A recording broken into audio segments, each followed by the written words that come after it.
Okie dokie. We are live. Hi. Hello, everyone.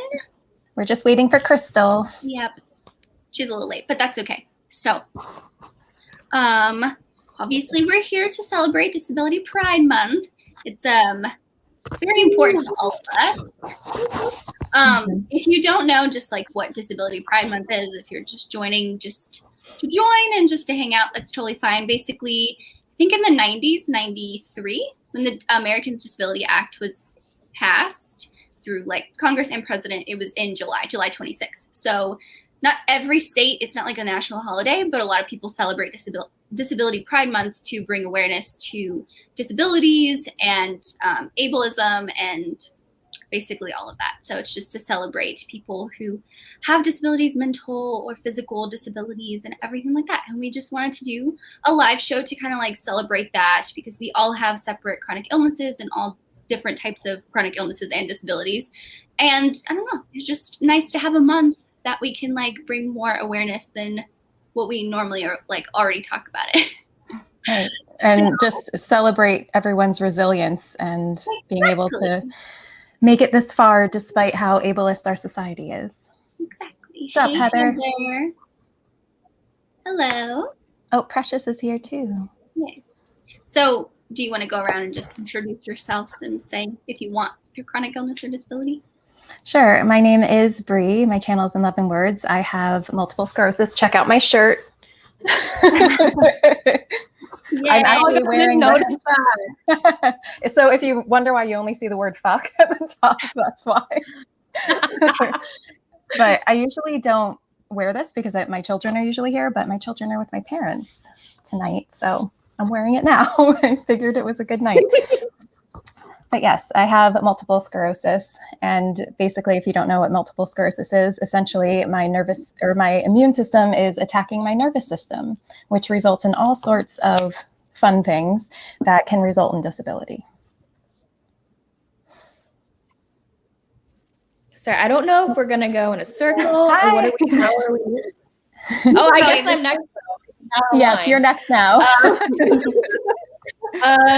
My name is Avery, and I have POTS, which is postural orthostatic tachycardia syndrome.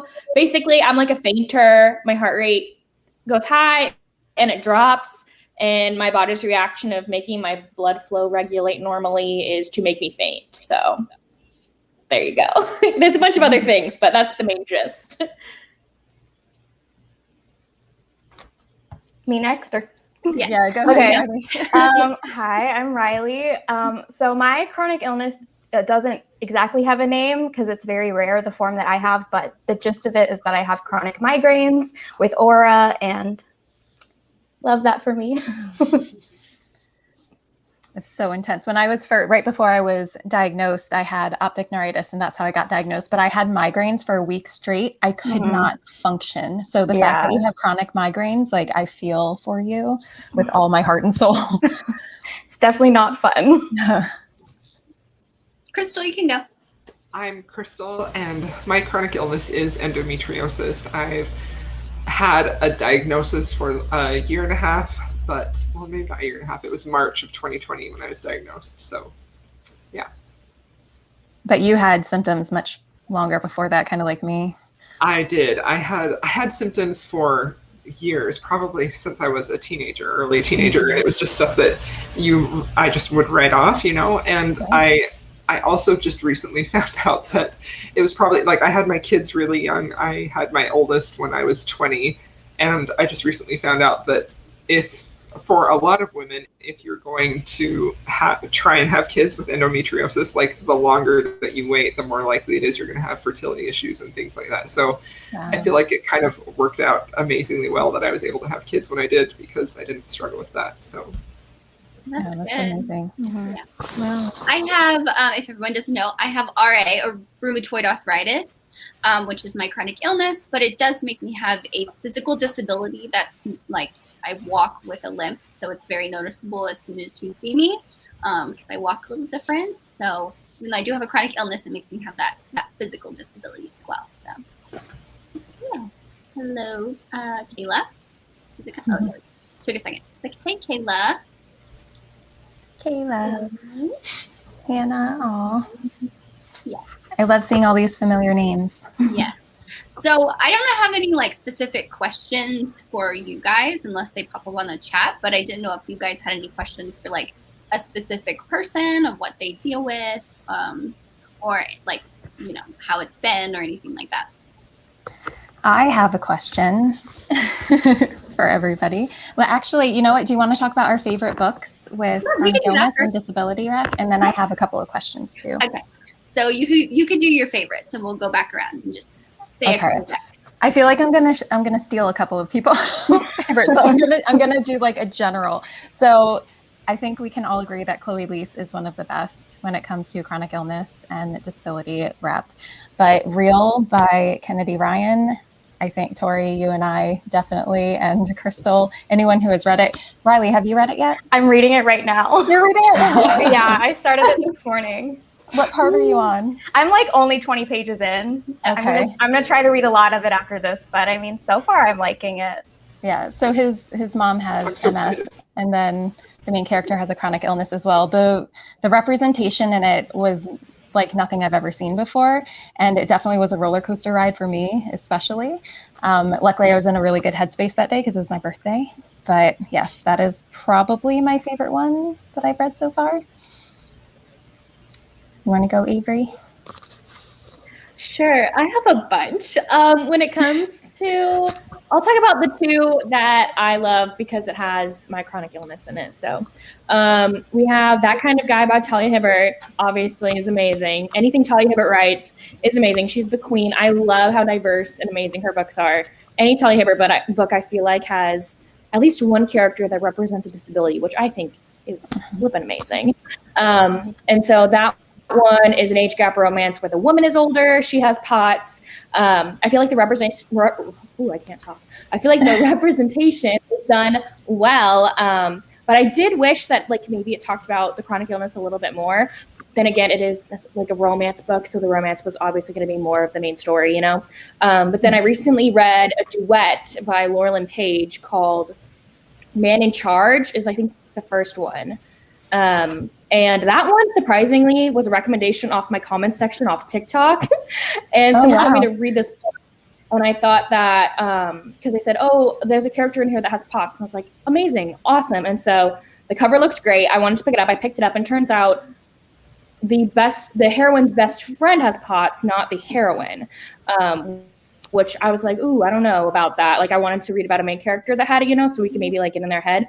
But it was perfect. It was amazing. Like you got to learn about POTS a lot. If you don't know anything about POTS or dysautonomia, like I really recommend reading that book. Like it delves deep into it. Like that's her best friend. She talks about a charity she works for and everything. It talks about her fainting episodes and everything. You get to read about fainting spells on page. Like she has one like in a theater that they go to. And everyone's like crowding around her like, what's going on? She's like, it's fine. It happens. So I'm like, I understand. So I really recommend those two if you want to read books with chronic illnesses in them.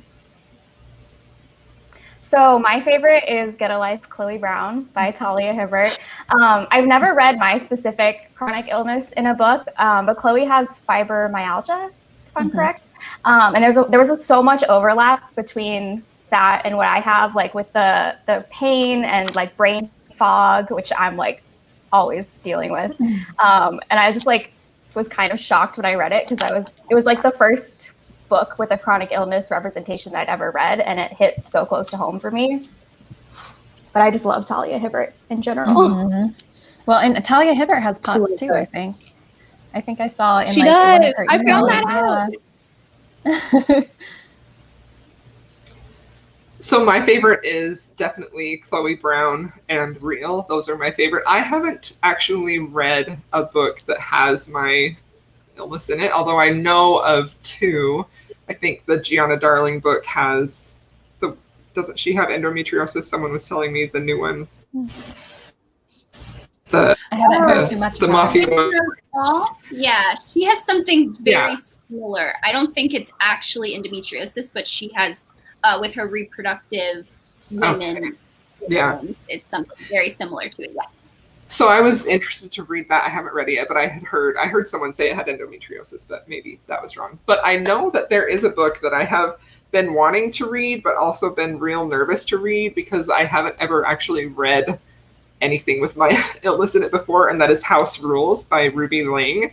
I know that she has endometriosis, and I've started it like twice and then I stop because I get nervous and worried about how I feel like it's going to be. But even though Chloe Brown does have fibromyalgia, which is a little bit different, like just the way that she had to sort of learn how to live with the pain and how to like take time off and not overwork, because I feel like that is something that I have found affects me so much, is when I like really try to work super hard, and anytime that I'm just working nonstop, like I inevitably have like a huge flare up. And so I love the representation in that, just for how she treats it, and also how I can't remember his name, the hero's name, how he just supports her through that. Like, was it Red? Yeah. Red. Yeah. Red.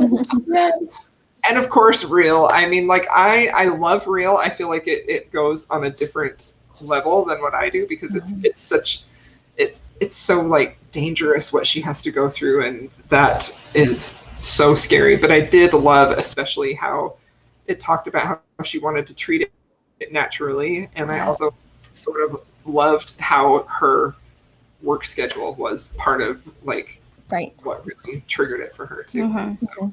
I related to, like, as soon as I found out that she was treating it naturally, I thought that I would never see that in a book, because that's how I'm treating my diagnosis, is through like changing my diet, my lifestyle and everything. And there was a line that Tori and I talked about where she was like talking about her stress levels, because stress can cause a flare up. And I swear my entire life is exactly how she said it. She's like, I'm more stressed about being stressed, because it can cause a flare up, than I am about the stressors in my life. And it's always in the back of my mind, like, don't get stressed, because it could cause a flare up. It's a hot mess. But the fact that it said it on page, I was like, thank you. And then also she talked about how the treatment for her disease, the side effects can be worse than your flare ups and everything. And when I had optic neuritis, they immediately wanted to put me on high doses of steroids for a week. And, I'm like looking at the side effects of that, and then the medication they wanted me to put on. I mean, I had to like take all sorts of tests to make sure my body could even handle it. And then they would have wanted me to go and like be in the office the entire day to make sure I didn't have a bad reaction. And then all the side effects and the potential side effects, and coming off of the medication, it could then make your symptoms worse. So it was so scary those first few weeks before I finally was like, you know what, let me see what I can do with food and lifestyle and see if that can work. And a year and a half later, knock on wood, I haven't had any really bad flare-ups. So when I was reading that, I was thinking about you so much, Bree. I was like, this is Bree's story, and I so badly wanted to talk to you about it, but I was also like a little nervous too. But it was like, it just reminded me. You got it early too, though, so you weren't really allowed to say anything about it yet. Yeah. But it was nice talking to you afterwards, though. Yeah. After I read it. I was just looking at some comments. I will say, obviously, Chloe Liese, one of my favorites. Always Only You, just because Frankie has my chronic illness, and I always love to see that. Of course, Real. That's more recent, that I love that one. I do have some historical romances, because, like historical romances, they don't always use the right term, because either it hasn't existed, so they use like these roundabout ways of saying it. So either you have to read like the author's note or whatever to actually get with whatever the chronic illness is. But there was one that I read, it's called The Demon Duke. And that one, I was so surprised. So the main male character has Tourette's syndrome, and he calls it ticking, which is a, more modern word. But I was actually just really surprised of, seeing that being represented. Now, I can't speak on how well it was represented, but for me, just knowing what, like a basic idea of what it was done really well. I don't know if the author has anything like that, has any like personal relation to someone who has it, or if they do, but it was really good. I also liked Falling in Bed with the Duke by Lorraine Heath. That one was really, really good. He has something very similar to dyslexia. So instead of numbers instead of letters, it's numbers that he gets mixed up. And because he's a duke, obviously that affects what he's trying to do and how he's supposed to run his land. So yeah, those are some recs. I know someone asked in the comments if this will be recorded. It will be. You can go back and watch it. Also, when the live is done, I'll put all of the recommendations in the description box so you can come back and grab all of those for each person who talked about them. So sorry.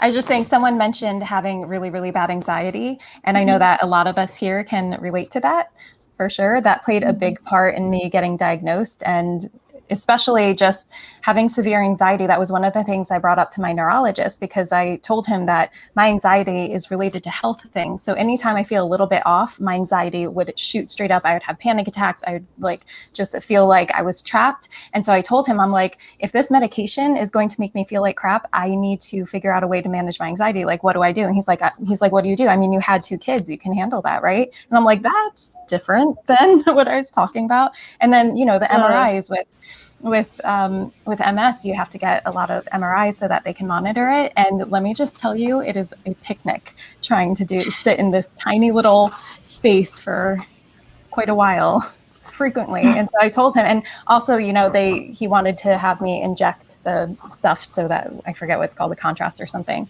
And I was like, just because of my anxiety, whether I actually had a reaction to it or not, in my brain, all I would be thinking about is, oh my God, I could have a reaction to this and I'm stuck in this tube. Like, what am I going to do? And I was like, he was like, well, you just have to do it. Sorry. Like, the way that he completely discounted my anxiety was so frustrating. And I feel like, unfortunately, especially with specialist doctors, they don't know enough. I think we've had this conversation. They don't know enough about mental health and nutrition to really help with those 2 things. And that's one of the most frustrating things. So I totally understand the panic attacks.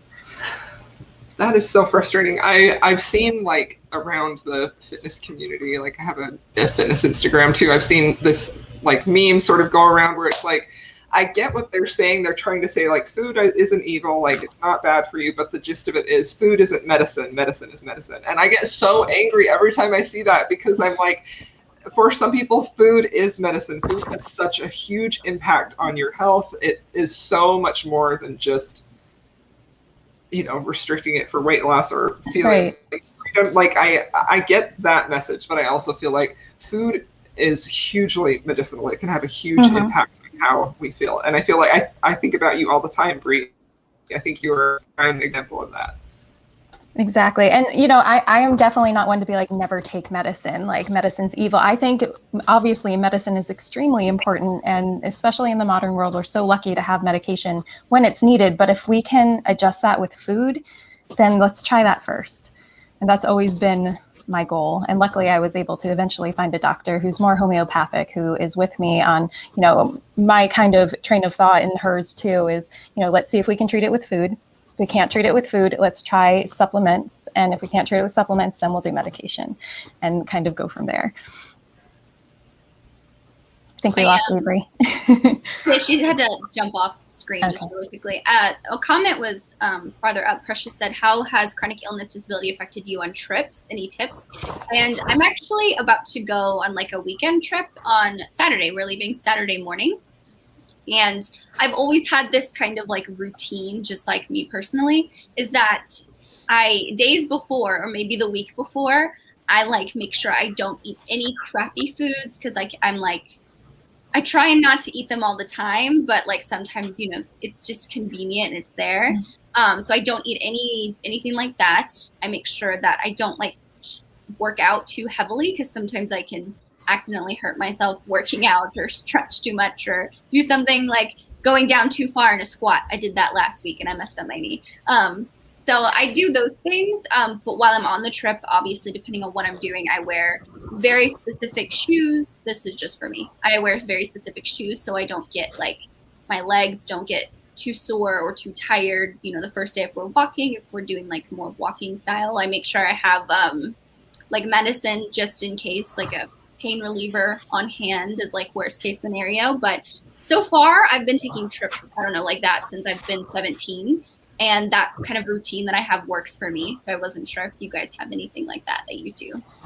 Yeah, for me, I like with my illness, I have to keep a very strict schedule with sleeping and eating, because if I am like off on those at all, it's a really big trigger for me. So trips are always really difficult because like it can mess everything up. So I just have to be diligent about sticking to those routines, even if it's not necessarily convenient. And also I try to go on trips with people that I'm very, very comfortable with. I went on one like 2 years ago with family members who I didn't know as well as like some of my closer family members. And it just was so uncomfortable because they didn't necessarily understand or know about my illness. And I felt like I was kind of a burden on the trip. So definitely like going with people that I feel very comfortable with is key. That's definitely true. I agree. I went in January to Disney World for the first time. And let me tell and Universal. And I was really nervous because I can't stand up for long periods of time or all the blood will pool to my feet, and I could get lightheaded and faint. And so we went and I think Disney World ended up giving us like a complimentary wheelchair for me to sit in lines and a disability fast pass, which is not like a fast pass. You like scan it and they'll give you like a wait time to be like, okay, come back in 45 minutes. Like you don't have to wait in the line, which was really nice. Universal, however, was not good. They didn't have the disability pass thing. And like, I had to buy my own wheelchair, like rent it. Yeah. But yeah, I definitely agree with you with going with people who you're really close with or they might not understand. I had a whole meltdown. I felt really bad because I think we went on, like, I knew after that trip, like, Avery does not go on roller coasters late in the evening after I've been walking for a long period of time. If I want to go on a roller coaster, you go on one at the beginning of the day, or else I will have a migraine throughout the whole entire day. Like it'll mess with me up, and then I'll just be sitting all the time, and I'll feel bad that my two friends that are with me are pushing me around Disney World in a wheelchair, and like I had a whole meltdown after this trip, like crying because it hurt so bad.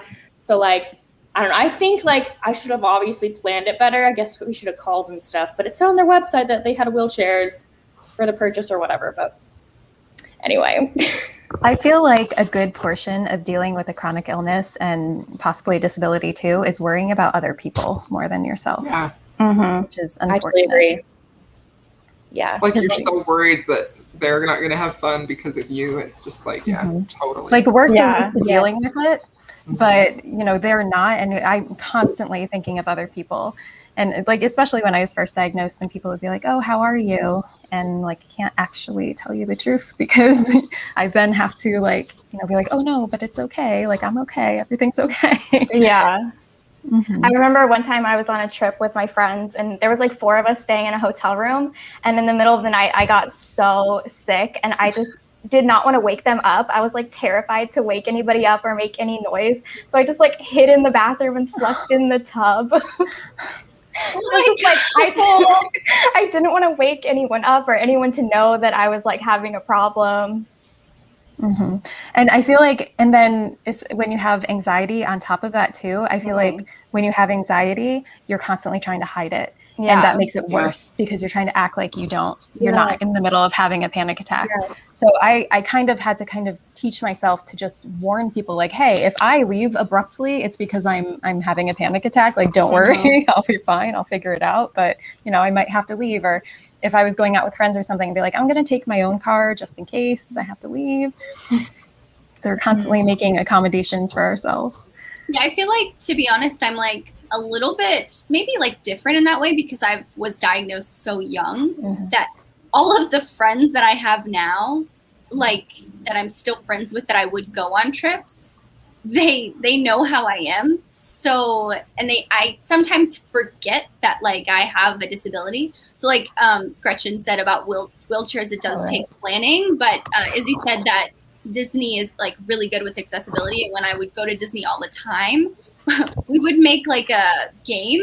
I don't know if this is like bad, but like I could walk for most of the day, but Disney, sometimes it's 12-hour days, and by the end of the day, you need a break, you need to sit down. And some days I could push myself, but I learned don't do that because the next day is just going to be worse. So we would get a wheelchair for me, and it was the one thing I remember is me, now my fiance, and his sister, and this was like our first trip together, all three of us, and his sister was like, "Are you okay? Do you need this? I'll go get this." And I was like, "I'm fine. Everything I do at home here, I'll tell you if I need something." So it's nice to have those people that are like overly like, "Hey, just trying to help," but at the same time, I like forget like that I'm like that. So we would just make it a game and be like, I would like be pushed and people would just like park for you. It's so great. And depending on like how fast you go, people will park so much quicker. It's been a game that we do. So Disney is really great for that, for like accommodating. I didn't know that about Universal Avery. I didn't know that you have to get your own. Yeah, you have to go to the like where there's like a stroller rental. The wheelchair rental is the same building. Yeah. Yeah, and they didn't have like the waiting pass either. You either had to wait in the line or just not go at all, Whereas also for like Disney, they had like there was even like a separate line for people in wheelchairs or with disabilities, which was cool. Because like some of the lines you have to like wait standing upstairs. Like you have to like wait going upstairs or something like that. And so you get to like kind of like go off to the side of the ride, and they'll like Haunted Mansion. They did that for us for Haunted Mansion because that literally the line went on for miles, and they were just like, "Here, go around to the side," and we just got on directly, which was nice. I felt bad because sometimes I'd have to like sit in the wheelchair for a little bit. My friends would have to push me up a ramp. I'm like, I'm so sorry. I felt so bad. But I was thinking of something else. What was I going to say? I'm trying to remember, but I don't remember. Dang, it was something about Disney. It'll come back to you. I don't remember. Yeah.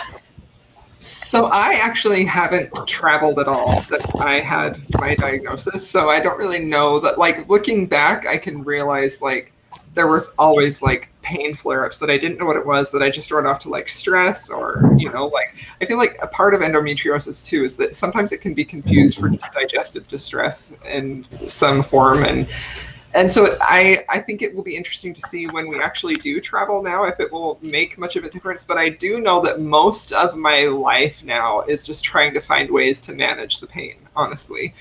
And so sometimes if it's debilitating, it's literally just in bed with a heating pad and not moving. Other times it's just like constant pain. Sometimes movement is really the only thing that helps. So a lot of what I do is just trying to navigate that. So I feel like the travel part might be difficult, but I also don't have any limitations like I know a lot of you guys have had to deal with. So at some point, hopefully we can get Gretchen on here because she travels a lot and she's a wheelchair user. And if you guys have seen any of the posts that I've reposted and stuff, the things that happen to people's wheelchairs on airplanes is some of the most frustrating things I've ever read. Some of those. Oh my goodness. But yeah, next time we'll have Gretchen. It's ridiculous to me that planes can't somehow accommodate wheelchairs. Like, why should they even have to get out of their wheelchairs at all? Right. Yeah, that doesn't make any sense to me. Like, I never understood that. But I wanted to highlight this comment. Kadeja just said that she probably has a chronic illness, but there's no test. And I just want to say that going through a diagnosis of trying to figure out whatever is going on with you is probably the worst thing that you could go through. One of the hardest parts of having chronic illness is the diagnosis. Yeah, it's the scariest. It's the hardest. Even though you think like after you'll have some relief, but still learning how to manage it, however way that is for you. But just know that everything is going to be okay. I know that might not seem like it, but you will figure out what it is. We all have different timelines of all of our chronic illnesses of how long it's taken, but everything is going to be okay. And if you ever need to reach out to us, I'm pretty sure we're all fine with you reaching out. Definitely, Asia. Should we talk about our diagnosis process? Because I know that would have been helpful for me to hear, like when I was first getting diagnosed. Because I think the number one thing I can say to you, Deja, is be your own advocate and do your own research. Yeah. Do not trust the first thing the first doctor says. If you Don't feel like it's trust right, doctors. I know. Yeah, I hate to I know. say it, but like, don't trust them. Like, go with your gut. Do your own research, be your own advocate, and maybe have your parent, because you are younger, have someone advocate for you. And especially if you have a problem with authority, like I do, like I immediately tend to be like, okay, anything you say, like find someone who will fight for you, because especially as a woman of color, it's going to be, unfortunately, even harder. Well said. It's better than what I could have said.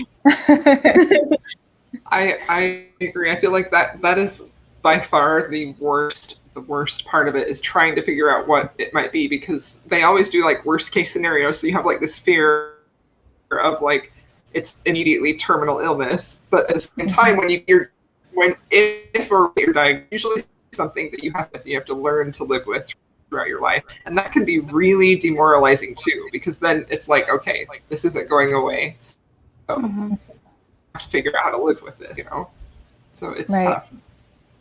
I read, there was a meme, and it's not a very uplifting meme, but I saw it when I was first diagnosed, and I was like, wow, that's exactly how I felt. It said something like, I never thought that I would get sick and never get better. I've seen that, yeah. Yeah, I forget exactly. I said it completely wrong, but it said something like that. And I'm like, it's true. I mean, like when you think chronic illness, that forever, for the rest of your life, this is with you, because there's no cure for it. And it's hard to come to terms with that. And that's why I will also say therapy, friends. Therapy is a huge, huge, huge part of, I feel like, why I'm doing so well mentally right now. And I just knew, like, as soon as I was diagnosed, I was like, I need to get a therapist, because with my anxiety, I fell apart, and it was just progressively getting worse. So that has really helped me. It helped me kind of reshape my thinking, because I was constantly feeling like, when is the other shoe going to drop? Like tomorrow I could like lose my eyesight again. I could lose the ability to use my right hand, and then I wouldn't be able to work or hold my girls. I might not be able to walk, like all of these things. And all I was thinking about is tomorrow, and worrying about something that didn't even happen yet. And just being able to reframe my thinking really, really helped. And my therapist really helped me with that. She was saying, I just put up this comment just because she was saying that she'll hopefully get one soon.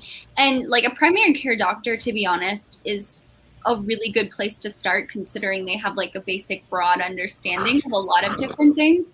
But I don't always recommend this, but doing your own research and Googling things to just kind of get an idea, because obviously like there's specialists out there.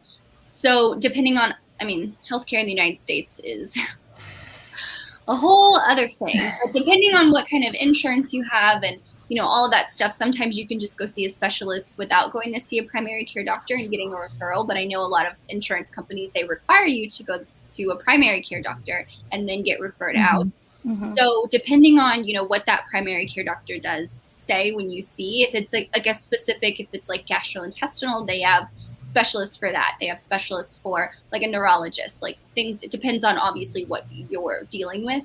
But I always say this, go see a specialist if you can first, not a primary care doctor, because you'll get the fastest results and you'll get a little bit more specified information for you, what you're dealing with. That's just what my experience is. So I always just say that. That's how I do it now. If I'm having like an OBGYN thing, I go to my OBGYN. I don't go to my primary care doctor. Or if I'm having like dermatologist problem, I go straight to my dermatologist. But my insurance allows that. So obviously that's a big thing.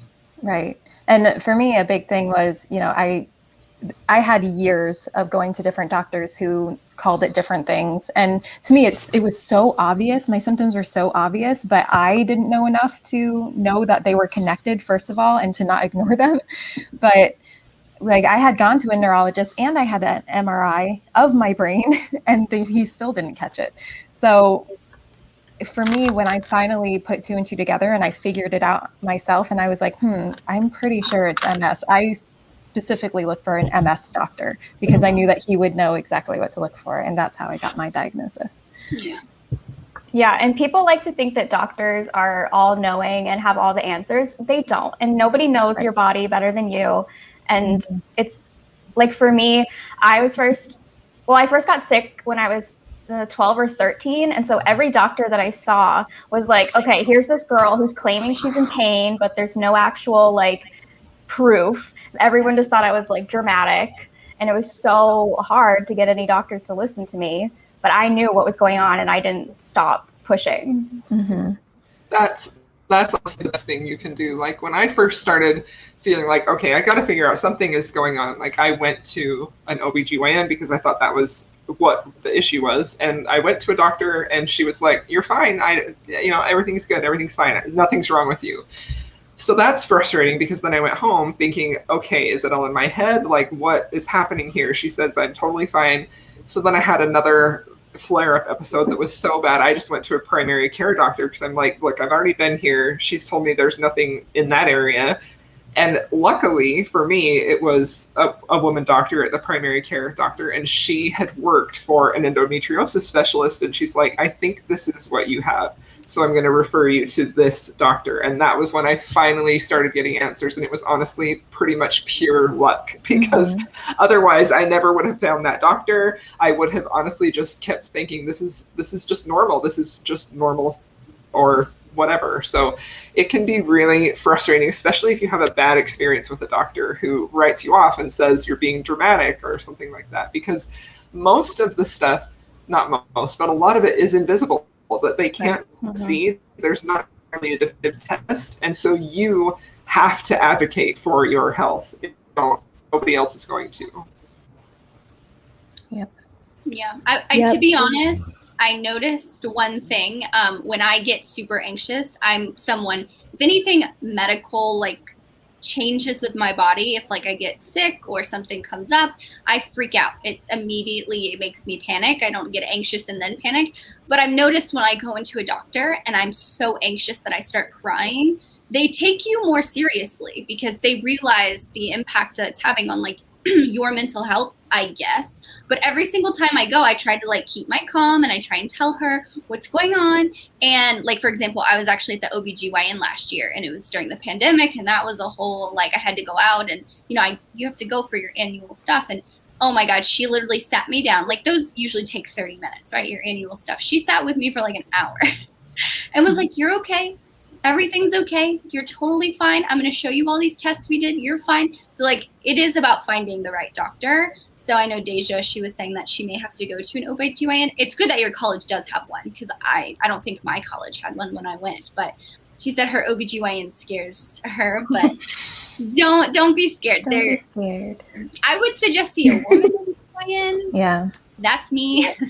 And be honest, tell her that you're scared. Be like, I'm scared. This makes me nervous. Here's why. And then they will treat you differently. And that's why a lot of times when I go to a doctor, I'm very upfront about my anxiety and panic attacks and stuff. I'm like, this is why I get panic attacks. This is what sets me off. Here's my background. And then I know that, like, even dentists and stuff, I'm like, if I feel trapped, I will panic. So I just tell them and they will accommodate you. So, and if they don't, then leave and find someone else. Because they work for you. Yeah. You're paying them. To be honest, I took my mom to my first OBGYN appointment ever. I made her sit next to me and hold my hand because I was so scared to go. Yeah, bring someone if you have to. Yeah.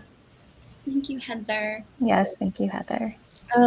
Sorry, were we talking? My kitty had a tummy issue. I had to clean it up. Oh, no. That's why I was gone. Were we talking about our diagnosis? Sorry. I missed that. Yeah, we were talking about diagnosis. Because my mom was my advocate. Because I first of all, when I was 7, I was diagnosed with celiac disease, and my mom is the main reason why I was diagnosed. Because my pediatrician for years just told her I had a stomach bug, which makes me furious right now. He thinks I went swimming in like a apartment pool and got a bug in it or something. It was ridiculous. Like I got a bug from somebody while swimming in a communal pool. He was an old man who knew nothing. Okay.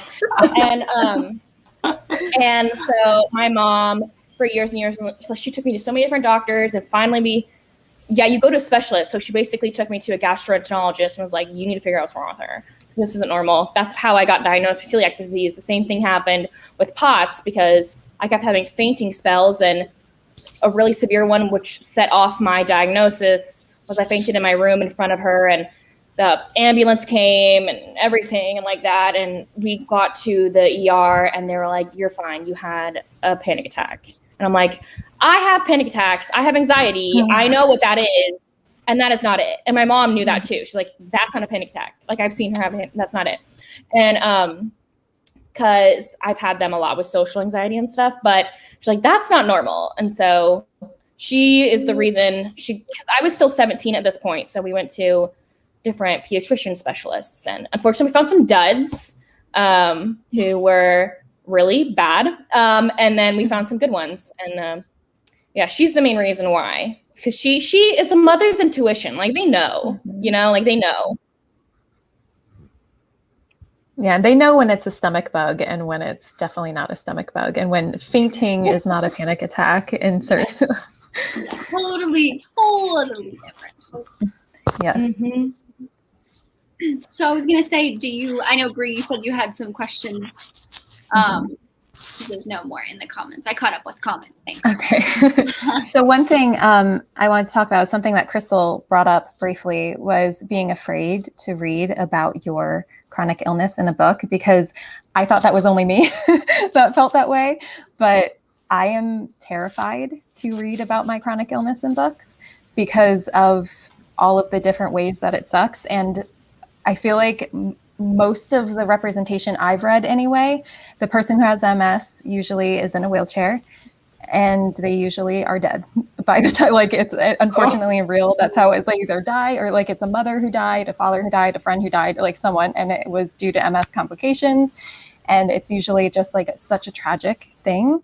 And I'm like, I don't want to read about that because, obviously it's not exciting to read about.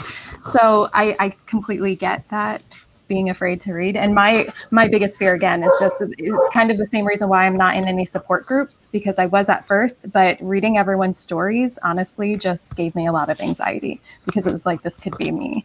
Like, this is what everyone's dealing with. And unfortunately, in a lot of the support groups that I had found, it was mostly just people, who were miserable and were very unhappy. And, even their inspiring stories were still heartbreaking. And it was just like, that could be me one day. And so I had to completely remove myself from it. But actually reading Real and what she goes through is actually what I was afraid would happen. I don't want to say too much because Riley's reading it right now, but like, I'm realizing now that I think as long as I'm in the right headspace, it'll be okay. Yeah, I definitely relate to that, because my chronic illness, I doubt I'll ever read about in a book specifically because it's so rare. But with what I have, I'm much more likely to develop Alzheimer's or dementia when I'm older. So reading books where someone has that, really, like, I can't do it. It freaks me out. So I definitely relate.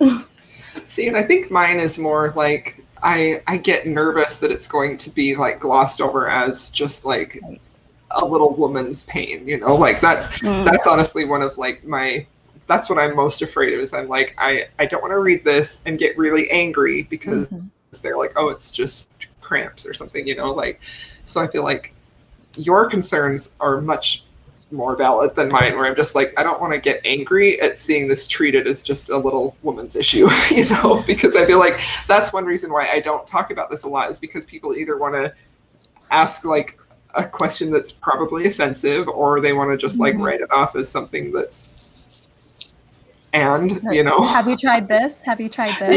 Yeah. Are you sure that's what it is? Yeah. So I have a friend who had that, and this is the horrible thing that happened to them. Everyone has a friend with a story. Everyone has a friend. A miracle friend.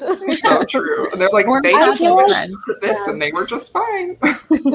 I feel like people have a hard time grasping, like, just because you have the same chronic illness does not mean it's the same thing. Like, at all. Like, zero. Different forms of severity. I follow people on TikTok.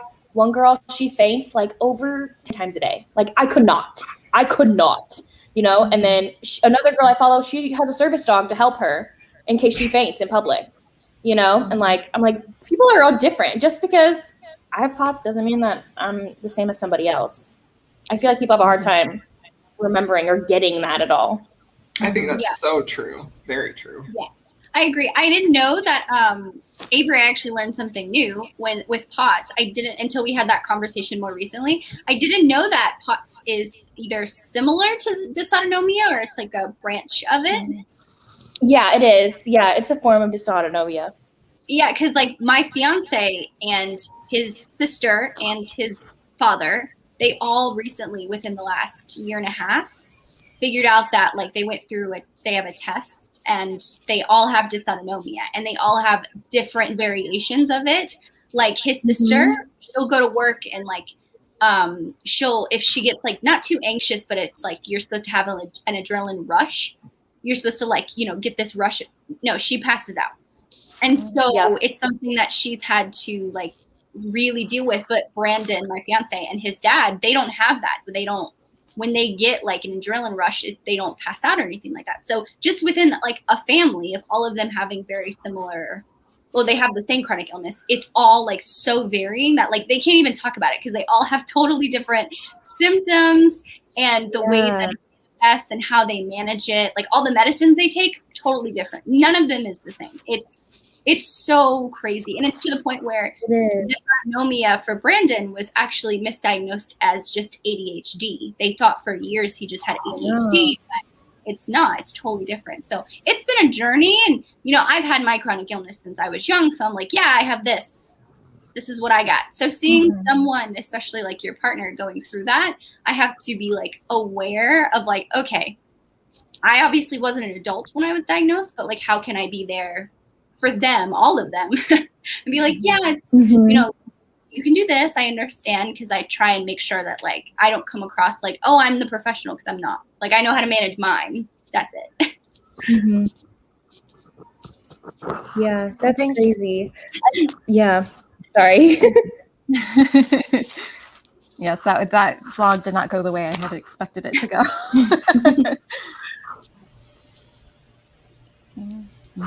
Yeah, I can't. I mean, I don't know anyone with Alzheimer's or dementia, but for some reason, I've read one book and I sobbed my eyes out. So I don't do that. I don't read any books. Now for me, I don't mind reading any books with my chronic illness. I get so excited. Like I get so excited to see it that I want to see if it's represented good, because if anything, I'm the one that can call it out, kind of like Crystal. Yeah. That like, no, this is bullshit. This is not how it goes. Like I'll tell you right now, it's not how it goes with that. But for some reason, when I read Real, I had more of an emotional reaction, like than the other books that I've read with my chronic illness. And I don't know why. I can't tell you why. There's so many similarities, though. I think the fears that we have, I think, are very similar. Yes, and I think even though it was a different chronic illness, the fears that came up and the things that were talked about, that's what hit me, because it's like things that, you know, in your head, of course you don't want to know about like anything that could happen, but you know, that's, I don't want to say anything because I know I'm trying to be so vague. I cannot wait to hear your thoughts, Riley, on Real. Yeah, I'm very excited about that. Okay. Yeah, I feel like, the conversation around autism in children, I feel like it's called the spectrum for a reason. And it's really hard when I don't know anyone in my life that has autism, but it's just really hard to see the conversations just from someone who does have a chronic illness. And I'm like, why are you comparing? They're children, they're going to be different. And two, whatever autistic on the spectrum they have, you know, that's totally different. So did you guys have any more like questions for each other? Like I know Brie, you had that one. I don't want to overtake everything if someone else has questions. I didn't prepare anything. Crystal, do you have a go? Oh, she had to leave. I'm so sorry. Oh, I was trying to keep an eye out on the time too, so I could. Thank you, Crystal, for joining us. Yes, we love you, Crystal. She had to take her son to his first job. He has his first job. I know, it's so cute. But I didn't know if you guys ableism is a huge thing, especially this month, that people are talking about more recent with disability. I mean, it's been a conversation that's been had for a while. But I feel like a lot of people this month are just bringing that up more. I see like a lot of the accounts I follow. I didn't know if you've had any like ableism in your life and like what you do to like stop it. Like if you see, for example, my dad, he tries to do blah, blah, blah. I try and stop it and say this and that. I didn't know if you guys had anything, because ableism is huge. I think for me, most recently, just the fact that I had to have so much anxiety about asking about working from home when I can do my job very well 100% from home. And they have even told me I have been amazing working from home. 100% of my job can be done from home. But the fact that I had so much anxiety and it had to be a whole big production for me to just ask to work from home is so frustrating. Like why that isn't an option, and all of the things during the pandemic that were just made easier for people who can't go into a store or something, like the drive-up things, why that isn't, hopefully that will stay around, but why that wasn't in place before, and why companies weren't realizing, hey, people can work from home just fine and they'll be just as efficient and it'll save you money too on top of it. That's one of the most recent things that has happened. And I honestly, I wish I had an answer of what to do, but I have no idea. There's never been like a specific like moment. There are times where like I can't lift heavy objects, you know, and I can't stand up for long periods of time, you know, and just like whenever I tell somebody like I'm sorry, like I can't move that, I can't lift that, they give me like the weirdest looks. Like, what do you mean? Like, but you're young. Nothing's wrong. You know, like and I don't like explaining myself. I hate it because I don't like doing it. Like I don't need to explain myself to you. I don't. Right. But I normally I don't really go out by myself anyway. Really, I need a security blanket person with me. I don't like going places alone. And so normally whoever's with me, they know, you know, but actually something that just recently happened was I literally was talking to my aunt about this yesterday. She wasn't being ableist or whatever. She was just asking me questions because she was wondering, because we were talking about me going into education, because that's my degree right now, is an education degree to become a teacher. And she's like, what's going to happen when you're a teacher? And like, what if you faint in the middle of class? Like, you know, and so I was like, I haven't really thought that far ahead because I still have like 3 semesters to go, you know, before I'm even in that position. But that would really suck if I was turned down for a job because I might faint in the classroom, which it may be. I haven't even looked into it. If it is something that's hazardous or dangerous for kids, I haven't even looked into that. But my only like thought would be like, I probably like have like a day where a portion of the day we'd like talk about the emergency procedures we'd go through. And like, that would be a main part of it. What happens if Miss Avery falls down? Like, what do you go do and stuff like that? But I think that'd be a great learning experience for the kids. I mean, I would want my kids to be around something like that so that they would know what to do in an emergency situation. And it'll make them calm because they'll know, you know, and they'll know what to do calmly. You know, oh, Miss Avery fell down. Okay, 2 people go see the nurse. 2 people like try and sit with her, you know, whatever the case may be, and just have like a system in place. Yeah, that's what I thought. It's just, I know, knowing the freaking parents of the world, I'm probably going to have parents that are very not comfortable with that, which is going to suck. Unfortunately. Because you're going to have people like that. So hopefully, I'm just hoping whenever I graduate, I have the right school who won't discriminate against me because of that, you know. And so that came in my mind, if that's might be a possibility of something that might happen. So. Yeah, for me, I don't really have a lot of examples because I definitely don't think that I faced ableism even to any degree that someone with like a physical or like an obvious disability would. But I remember one of my first jobs when I was in high school, I worked at the front desk of a hotel, and it was like at like a kind of a high counter, but I asked if I could have a stool to sit, because I was just like standing there at a computer, but they wanted me to stand, and I can't stand for that long period of time. And they just made such a big deal about me just wanting a chair. And eventually I got it, because I was like, I'm going to quit if you don't give me a chair. Yeah, it's a chair. Yeah, I was just like, what is the point of this? Yeah, I've actually had something similar to that. My first job was a hostess. Yeah, it was my first job for college. And I knew some of the people that already work there because my fiance worked there before I did. But like being a hostess, depending on the day, you can just stand up there and tell everyone where to go.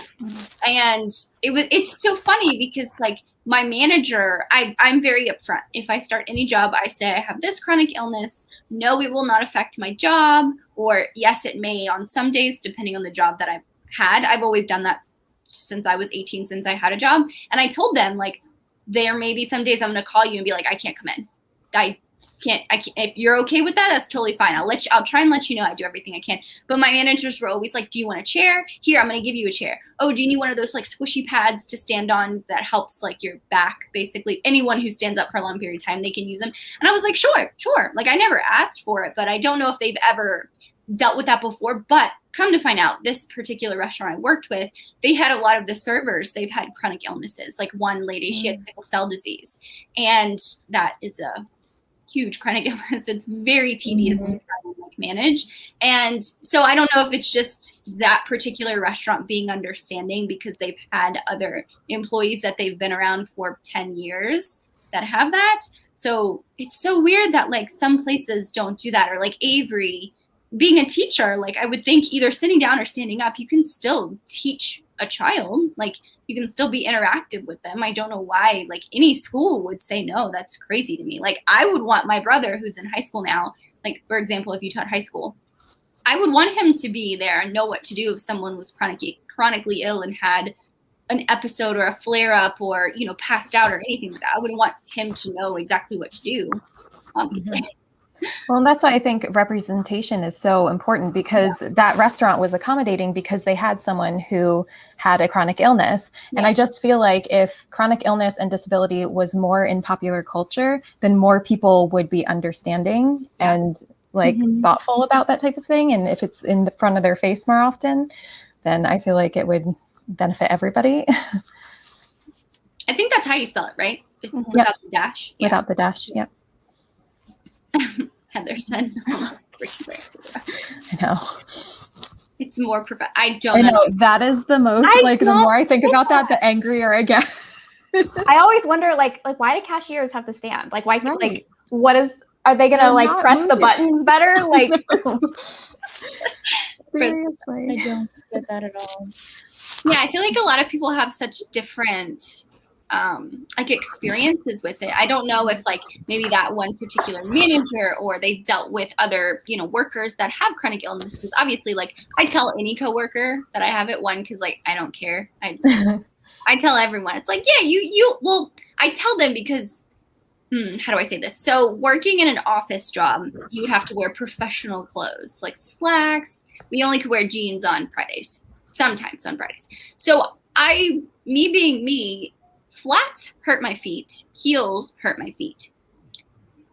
I had like very limited like, you know, things to deal with. So I would still try and wear some heels. I can wear like 3-inch heels and be totally fine, but I still walk different. It doesn't matter if I wear a tennis shoe, a heel, a flat, and barefoot slippers. No matter what, I always trip. Always.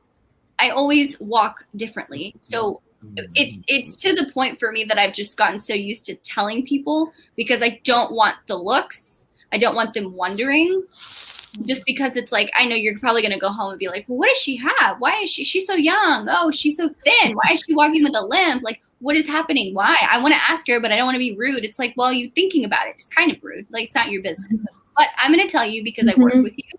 And I don't want you to wonder. And we're like, if I call out, that was the biggest thing. Like fatigue is something, a lot of like chronic fatigue with, I feel like any chronic illness is something that people don't really understand. And I actually didn't explain it to my new manager until I had a flare up that I was like, tired. I could log on right now because I work from home. I could log on and I can try and do it, but I'm exhausted and I need to just lay in bed. She was like, yeah, absolutely. And I don't know if it's the way that I said it, where I was like, not aggressive, but I was like tired. Assertive. Yeah. I was like, look, I have PTO. I'm using it. I don't necessarily have to tell you the reason why I'm using my PTO or why I'm taking a half day or whatever the case. But I'm tired and I have a chronic illness and sometimes this happens and I just need a day. There's no deadlines. We're all good. Leave me alone. She was like, right. Leave me alone. I mean, I didn't say leave me alone, but I was just like in the conversation. I was more like, what are you going to tell me? Like, there's nothing else that you can tell me other than, okay, have a good day. I hope you feel better. Right. I left no room for argument. Do you guys have anything else? Like any other questions you want to ask? Or like anything that you were thinking of? I have another question. Okay. So what specifically do you wish you saw more of in books? Whether it mostly relating to chronic illness or disability. Like, is there a specific thing you would love to see and read in books? Yeah, I have one. Yeah.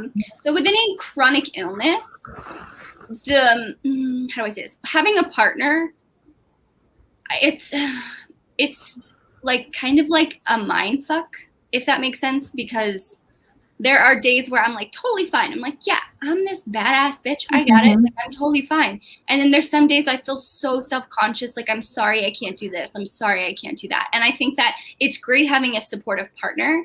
And I know like my partner is very supportive in me. I mean, he will tell me like if I don't want to get up and do something, right? Because I'm lazy. There's a difference of me being lazy and me being in pain. So he'll tell me like, are you asking me to get that because you are lazy or are you actually in pain? Like, don't feel helpless. Like, I don't want you to feel helpless and just like fall into that hole of I can't do anything ever because my knee hurts or this hurts. So it's just the realistic like conversations that happen between partners, because like they're out there. Supportive partners are fantastic, but not that like I never felt supportive. It's just those conversations that need to be had when one or the other is feeling like self-conscious. I did read a book. Oh, was it a Talia Hibbert book?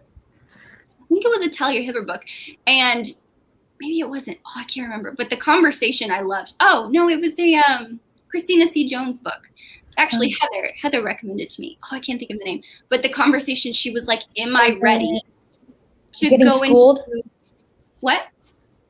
Oh, never mind. I think it's about the book. I can't remember. Getting Schooled is the one with the amputee. It's not the chronic illness.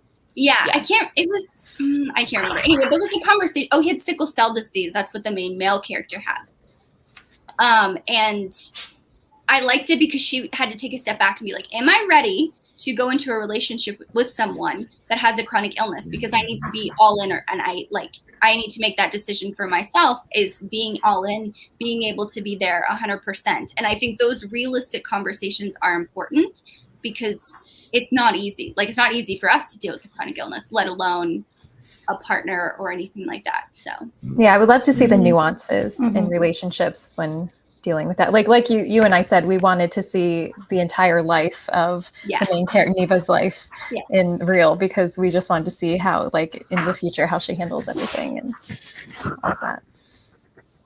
I agree with you, Tori, and also add on to that with the relationship with friends and family. Yes.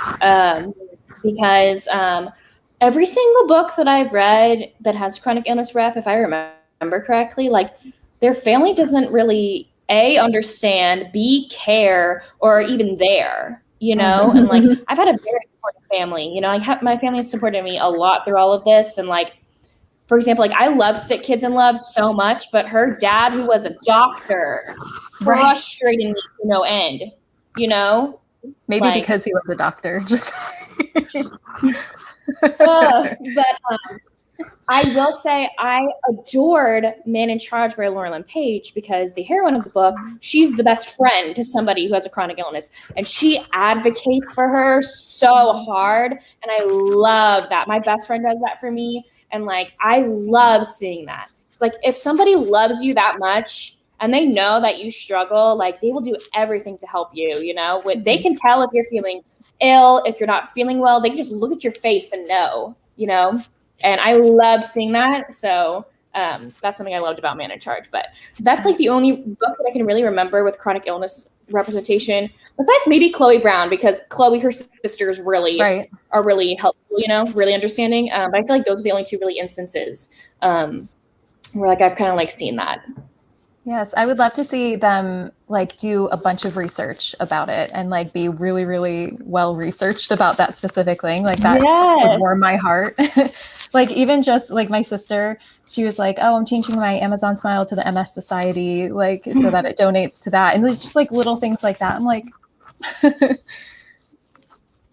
I think that I would love to see more chronic illness rep in like fantasy books or like, because I think that the only ones that I've ever read are like contemporary romances. I haven't really seen it in like fantasy or sci-fi or like other genres. I would love that. Like just being like someone with chronic illness, like saving the world or like fighting dragons or whatever. I don't know, but there's and like there's and disability too. Sorry. Like A Curse So Dark and Lonely. That's why I love that one so much, because the main character had I forget what it's called, but she had a disability. I'm trying to find it. I showed Bree this, but there's a book that's on Kindle Unlimited where it's a fantasy book, and the front cover, it's a illustrated cover, but I think it's beautiful because it's very detailed. But the heroine in that one, like she's front center and she's in a wheelchair, and it's a fantasy book. It's called Where Shadows Lie. I can't read the beginning of her first name. It starts with an A. The first name starts with an A. But it's called Where Shadows Lie. Like she's in a beautiful dress in a wheelchair, and like it's a fantasy book. And I have it. I downloaded it, but I haven't read it yet. But I love seeing. Right when I saw that on the cover, I was like, mine now. Done. I was literally about to say this, Heather, because I love Heart, Blood, and Ashes. She doesn't have a chronic illness. She has a disability. She walks with a limp. She has missing fingers. Yeah, I love that representation, only because, well, it's more like hate to love. So like he had to develop and be, you know, not have those conversations because he was just like, oh, this is how she is. That's how he met her. So, but it was just really nice to the conversations that they've had later in the book about her and how, even though it's a physical disability, she may look weak, but she's not. And that's the main reason why I love that book so much. Right. And it's not only about physical strength, it's about mental strength too, and resilience. One of the main things in that book is that he says, I forget the quote because it's been so long since I read it, but basically he was like, you may look weak on the outside, but people don't realize that you're probably one of the strongest people I know mentally. And he says, I may look physically strong, but I may be, you know, weaker mentally, basically. It was like a comparison. And they complemented each other so well for that reason. Yeah, it was so good. I'm going to have to add that one, Avery. I also do have Man in Charge on my Kindle. I have it from the library still. And it's on my to-be-read list for this weekend because I'm going out of town. So that's one of the books that I want to read traveling. So I'm really excited that you're talking about it, how like the best friend advocates so much. Well, she advocates for her best friend. Well, yeah, also like because the heroine of the romance book, her job is basically to connect charities to big businesses so they can support their charities and like find charities to support. And so the one that she is mainly advocating for is the Dysautonomia Foundation. And it's all because of her best friend. And like because her POTS is so severe, like no job will basically hire her. Like she's so fickle in her fainting spells and her episodes and everything that like no job can really take her. So she lives off of the donation that this charity gives to her to live off of because she basically can't have a job. But I loved it. Beware, it is a cliffhanger. Will she have her own book, The Friend? I messaged her about that, about Lauren Page, and like I was like, can we please is there going to be a book about her? And she's like, I mean, never say never, But like, I don't have a plan for it now, but like never say never, because that'd be really cool. Actually, Laura, because I messaged Laura Page and I was like, thank you so much. I really love seeing myself in this book. It was amazing. Do you have like plans to write a book all in the perspective of Tiana? And she's like, oh my goodness, thank you so much. My daughter has POTS, so I really wanted to represent like the community really well. And I was like, you did so good. I love Laura Lynn Page. I talk about her Fixed series, which is, I think it was written back in like 2013 or 2014, but it's like a 5-book series. And that book actually was one of the first romance books I've ever read where she kind of normalized seeing a therapist and really talking about her mental illness that she deals with. But it doesn't, I don't think it ever says in throughout the series that it's like this particular mental illness, but it's more of like an not obsessive compulsive, but it was something similar, but it was never given a name. But that was my favorite contemporary for the longest time. I'll still go back and reread it because it was the first time it kind of like normalized seeing a therapist and your partner being okay with that and taking you as you are and like in your mental like capacity, how you are, whatever mental illness you have, and just taking you and supporting you and normalizing you being normal. That's like your normal. And I really love that. Yeah. Yeah. They're terrible. And if you like get married or something, they change and because they expect the other person to be the breadwinner. It's just this trying to get disability is something I looked into when I moved to Florida, actually, because I wasn't sure if I could get a job or anything like that. And it is so hard. Like it's like a 2-year thing. And it's like, okay, well, what are these people, whether you have a mental or physical disability, whichever one, how are you supposed to get like 2 years for this, depending on your state? We're not even talking about that. Like that. Yeah. I can't even, it's so much. So I would love to see someone using alternative ways to handle chronic illness, obviously, but successfully. I would love to see that done, and going hardcore with it too, because I feel like, especially when you're changing the way you eat, it trickles down into so many aspects of your life. Like we talked about traveling earlier, and I have to make sure that I have a kitchen that I can make something in, because it is very rare that I can find a restaurant where I can find anything that I can eat, because they're constantly using really crappy oils and everything. Like even salads, I can't even get a salad without croutons, without cheese, without anything, because the dressing itself will be terrible, or I have to bring my own dressing or something like that. And I would love to see that. We got a little bit of it in real, which was nice. And also showing the struggle when it comes to finding a doctor, getting a diagnosis, dealing with insurance, dealing with money, dealing with disability, like all of those little nuanced things. I would love to see that too. Yeah. Another thing that I feel like, because you're talking about like food and stuff, I know it's not a disability, but I want to see people with like food issues so badly, like in books or food sensitivities. Everyone eats so crappy. like I have yet, like, I want to see somebody who has a gluten intolerance so badly, because like you never see that. Maybe you'll see somebody who's lactose intolerant, but then they eat ice cream anyway, and like that's not how everyone lives, you know. Like someone who's super like I haven't had a cheat day in over a year and a half. So it's been quite a long time. And I mean, it's possible to do that. And I feel like when they do, like you said, when they do have some sort of restrictive, they're always like, oh, I'm going to eat this anyway. And, you know, as much there are people like that. Yeah. Sorry. No, you're good. I was going to say, as much as I love Always Only You by Chloe Liese, like Frankie uses a cane. She has all these special things like with her RA, but part of me is like, she eats a cheeseburger all the time. Right. I'm like, girl, if you put this in a cheeseburger, if you don't eat that cheeseburger, you might not have to use your cane. Right. I'm telling you. It's just so funny to me. But I like, for me, I love to see that part of it too. Like I want to see the natural way, but I don't think a lot of people know about that. Like, I mean, in the chronic illness community, a lot of people deal with it through medicine. And I mean, because they don't know, because the doctors won't tell them, because doctors aren't educated in nutrition. They're educated in medicine. Exactly. And I'm someone that did both.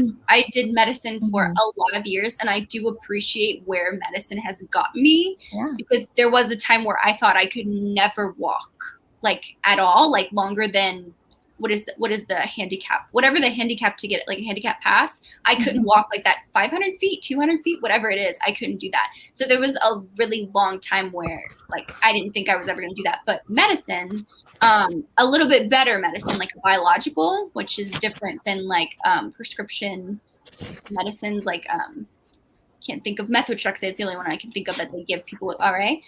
So I've like not developed, but I've transitioned to different types of medicine, and I appreciate where it's gotten me. But after I got to a good place with medicine, I realized it wasn't doing anything else for me. So I explored other options myself. So I would like to see that kind of journey of someone who has done the medicine and like goes right into, you know, natural, or tried it and see if it does help. Because maybe for some people, their chronic illness, it could be only medicines work. I don't know. Right. I can't talk on that, but for me, I've done both, and I really can appreciate them. But I do understand that medicines can have a lot more side effects than what the good that it's doing. I'll just say. Right. Exactly. And who knows what like the long-term side effects and things are. Yeah, the amount of money, I just don't understand. I feel like that's another conversation with disability that a lot of people like, that they think they can talk on, but they don't know. They're like, oh, why would the state give money to someone who's disabled? It's like, it's not their fault. Like, right. Do you know what I mean? Like, I'm sorry, like I was born this way, or I've developed this illness. Like, how is that my fault? You honestly, I already think of that myself. Like, I already think, why me? I don't need you to point that out for me. Like, I want to live a normal life. I want to get a normal job. I want to do these things. I physically or mentally cannot. Right. Disability. Well, and I think if this pandemic has shown us anything, it's how much people don't care about other people. Yeah. Also, caretakers too. Yeah. Right. I can't imagine having a child with a disability and having to take care of them. I just, not in like the bad way, just like, it makes me really sad to think about having to do that. Not only having your child go through something, but like you having to be there and not being able to support them. And like, obviously you can't work because you're taking care of your child. Right. That's true. I mean, they need, the parents need as much help as the person living with it. Hey, Chris. If not more. Oh, this is funny. I've seen this where people do the lactose intolerant thing. You can go ahead, Avery. Sorry. Oh, sorry. I know we were talking about doctors and everything. I honestly just wish that doctors were more educated on chronic illnesses in general. Like, because I feel like it needs to be something put into their freaking test that they have to take or something like that. Like, I feel like it needs to be like I'm having, these ladies know, but I'm having an issue right now. A new symptom popped up with me with my chronic illness, and it's been really, really, really frustrating. And I'm trying to find out a doctor that can help me. And I finally went and saw like a general practitioner, whatever, near my parents' house. And I walk in. I already paid the $35 fee to get there based off of my insurance and everything. Like, I already paid to be in the room. I'm in the room, and she sees me for a second, and I'm like, yeah, I have POTS, this and this. I've never seen her before. Like, I have POTS. I think this is my issue. It's common in POTS patients. She's like, well, what is POTS? What are you talking about? Like, I don't know what this is. She's like, I'm gonna go read up on it in a second, and I'll be back. So she leaves for like 10 minutes, comes back, and is like, yeah, I don't know what this is. I am calling a dermatologist for you. I'm like, like I was so frustrated. I go to my mom, and I'm like, she was like, she didn't know anything, did she? I said, nope. And like, she's like, she even had to go look it up, and she still didn't understand. Like so it just, I wish it was like required, because like there are so many people in the world who have chronic illnesses, and it just makes me mad that a lot of people have no idea what the heck we're talking about. Or they don't believe you. Yep. Yep. My thing is with like just chronic illnesses in general, because they're so different. I do understand that maybe if you have something that's like super rare, right, that your doctor may be like, I don't know, I haven't heard of that, I'm going to go research it. I could maybe understand it depending on what doctor. If you see like a general practitioner, I feel like they should know at least a very broad like amount of chronic illnesses. But like with chronic illnesses, it's chronic. You chronically have pain, fatigue, all of these symptoms, right? So theoretically, a lot of like, I feel like we all have chronic fatigue, even though our chronic illnesses are all different. I feel like that's something we can, you know, like all agree on. Or like we have chronic, I can't think of another one right now. But I just feel like there are some similarities that if you say I have a chronic illness, they should automatically in their doctor brain, after how many years of going to school, understand, okay, chronic means blah, blah, blah. That means they may have this chronically, skin issues like rashes, fatigue, this, that, or depending on like what kind of, if it's like gastrointestinal, like obviously they're going to have all these other things. I don't know. I do agree with that. I had like, I was going somewhere, I can't remember, but I do agree with what Avery was saying.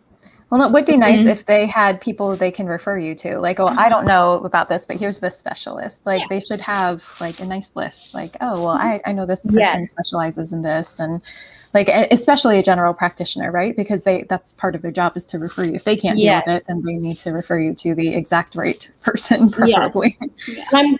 I'm glad she gave me at least the phone number for like a dermatologist nearby, which was nice because before I went to the general practitioner, I went to the eye doctor, and the eye doctor was basically like, sucks to suck, I don't know what's wrong with you. Right. Go see somebody. I don't know. I'm like, who? Tell me who. Yeah. That was kind of like me because with optic neuritis, I was having the vision issues and stuff. So I went to eye doctors after eye doctors. And it honestly was like, first I went to like just a walk-in clinic because I was like, I'm getting migraines. Like that's what it is. And then my vision started being weird. And then went to the eye doctor, a million tests later. And like, it was so weird how they kind of like danced around the subject because they didn't want to scare me. Like what I feel like when some of the doctors were getting close to a diagnosis, they were so afraid of scaring me that they didn't just flat out tell me. So I had to read between the lines and finally figure it out myself. That's so crazy. I have a question for Riley, actually. You may have said this, but I don't remember. I know you say you have chronic migraines. That stems from your chronic illness. Do you see a specialist or do you see just like a doctor? So I see a specialist who runs a migraine clinic, and she that's all that she does is studies migraines, and she only sees patients 1 day a week because all the other days she's in the lab like running tests, and I'm part of one of her studies that she's doing. So oh wow. I remember last time, I think when we did the Sick Chicks chat, you said that you were going to, or you found this clinic, but I didn't know if that was like the specialist that you see or if that was like just the research that you've done. Yeah, she's pretty much like the only doctor that I see, and we've gotten so close that like I go see her for non-chronic illness related things. Like if I'm just like sick or whatever, like she's like, okay, come in, I'll check you out. Yeah, I do feel like if you can find a doctor like that you feel really comfortable. Like I think I was telling Bree on the proactivities chat thing that we were talking about. I don't particularly like my primary doctor because she's too busy. She has too many patients, but the nurse practitioner is fantastic. Like I love her to death. And I can usually message her through our like thing. Be like, hey, I'm feeling anxious about this. And I don't know if I'm like over exaggerating. Should I come in? Can I drop off like a blood sample, a urine sample, whatever the case may be, right? If that's, a thing. And she'll be like, yeah, sure, I'll put in this order, I'll do this, I'll do that. But more recently, it's been the nurses, like random nurses telling me. And like, I'm like, hey, I'm feeling anxious about this. What should I do? Should I do this? Can I just drop it off? I don't think it's something major, but I don't know. Because she knows my history with RA and how I am medically with things that, I get really frantic and I can't really always think straight, like rational. And she literally, the nurse just messaged me and was like, you need to make an appointment or go to the urgent care. And I'm like, are you telling me like this is an urgent thing? Because I didn't think it was urgent. I'm just asking you a question. One, you don't have appointments for the next 2 weeks because you're booked. So no information. That's it. So I do like, I don't know like if it's just she's getting busy too, because like the PA is taking on stuff, but I've never felt super close to a doctor like I did, like that I do her. I did have another rheumatologist, a specialist, that I did like because he was like, yeah, you know, your gut is such a big thing. And he was the one who really pushed me to go into, it was trying to be vegan because that was a big thing a couple years ago. So that's actually really cool that you have that kind of like relationship with your doctor. Sometimes they're bad. I know. I was so lucky because she's like one of the top people in the field that's studying this. And she just happens to be in the city that I live in. And I didn't live here when I was first diagnosed. So like, it's just kind of happened that like I moved here and then I found her. So I got really lucky. That's awesome. Wow. Like not a lot of people, not a lot of people have those kind of stories. So that's really awesome. That. And I think we talked about it too. Like sometimes when you do find a great doctor, they end up getting really, really busy because they're great doctors and it's so rare to find them. And like half the time it's the office staff that are a pain in the butt. Even if the doctor is great, the office staff can be terrible. This comment, I was trying to click this. Heather said that she had a. Oh yeah. And then she said, why is my computer not working? There we go.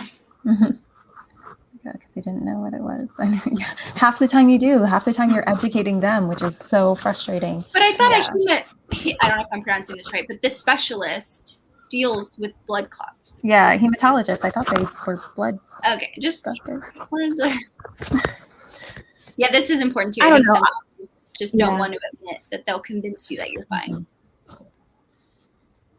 This is like a random pet peeve of mine. Oh, sorry. Go ahead. Sorry. Go ahead. This is a random pet peeve of mine, but you guys know that chart that doctors will give you that's like, rate your pain on a scale of 1 to 10. And I'm just, if I see one of those ever again in my life, I'm going to lose it. I hate those. Because it's like, okay, yeah, I'm at a 5, but my 5 is someone else's like 50. 8, 9, 10, right.